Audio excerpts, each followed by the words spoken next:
In today's video, I'm going to teach you how to remove viewers in Google Sites. Whether you're wrapping up a project or tightening up who can see your content, removing viewers helps you keep your site secure and your audience intentional.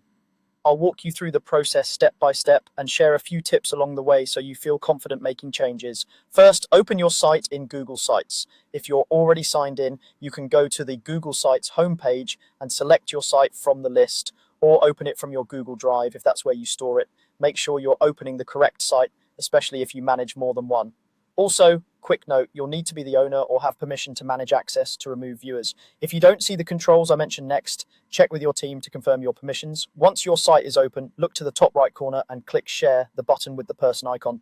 This opens the sharing panel where you control who has access to your site and what they can do. Think of this panel as your site's gatekeeper. It shows the people, and in some cases groups, who can view or collaborate on your site. Now find the viewer's name in the list. You'll see a section labeled People with Access. Scroll through the entries until you locate the person you want to remove. If they were given access through a group, you may see the group's name rather than an individual address, which means their access is tied to that group. In that case, you'll need to adjust the group settings separately if you want to remove everyone in it.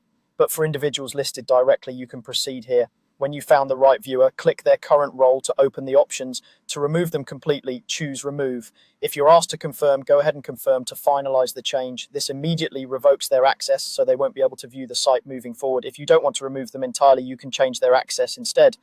For example, you can switch their role to limit what they can do. This is a good option if you still want them to see the site, but with fewer privileges. That's it. You've opened your site, used the share panel, found the viewer, and removed them or adjusted their access. Be sure to review your list of viewers periodically to keep your site aligned with your team's needs and your organization's policies.